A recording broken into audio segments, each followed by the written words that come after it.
very good evening to all of you. It's a wonderful evening. I'm very happy to share the dais with such an eclectic ensemble of guests over here. How better to know a country than by its movies? So ICAF here has brought you a very hand-picked lot of Mexican films for us to understand filmmaking techniques and the varied concepts with which other countries deal with their films. As we all know, we churn out movies by the dozen.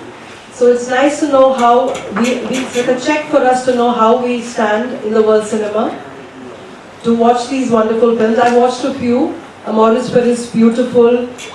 They're like really miles apart from what we know as commercial cinema. So I think such film festivals that take Chennai as its hotbed, we are very, very lucky to have such an exposure.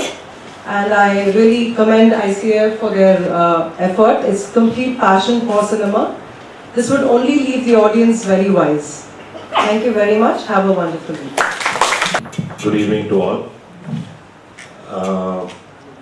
Good evening to our chief guests also here. Eminent speakers have spoken before me, and I think Mr. Rajaram was very generous in his introduction about me. I think because he's my uncle. I don't think you know. And Miss Hema, who's born into a film family, and she just shared with us that they've distributed more than 5,000 films.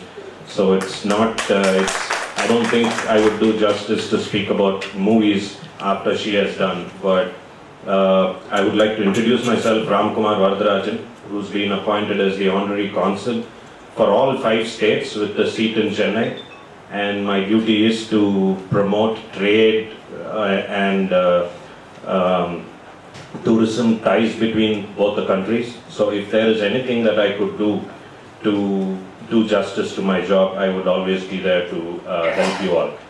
With this, I don't want to stand much between you and the movie here. We are all eagerly awaiting to see the Mexican movie, and I really appreciate the efforts that ICAF has taken in this regard. And Mr. Kangaraj and Mr. Kannan, who've been so passionate about promoting this event, and they've been in constant touch with me, and I'm really happy to inaugurate this event. Thank you. Now we are confident with this support and then advice, we'll be able to get the substantial support from the government of Tamil Nadu also for the current International Film Festival. Of course, Ms. Hema Rukmani, who was in the film industry as well as he was a theatre, he has conducted some theatre functions also there. When was introduced by Ms. Shailaja, I said, okay, it's not a problem, we can have that also. She is also having a lot of activities, in spite of that, so was able to spare his valuable time. Of course, all the press and well as the TV channels who are always our friends to support our festival and our activities, and we thank the press and the media who are supporting us. And last but not the least, I have friends who have been able to come over here in time and then I have the festival organized. Thank you friends, please enjoy. Thank you sir, I just have the 5 minutes, we will be starting the film. You can see the film, today only 1 film, tomorrow 1 film. Sir, after the next 2 days, you will have 2 films. Thank you friends, please enjoy.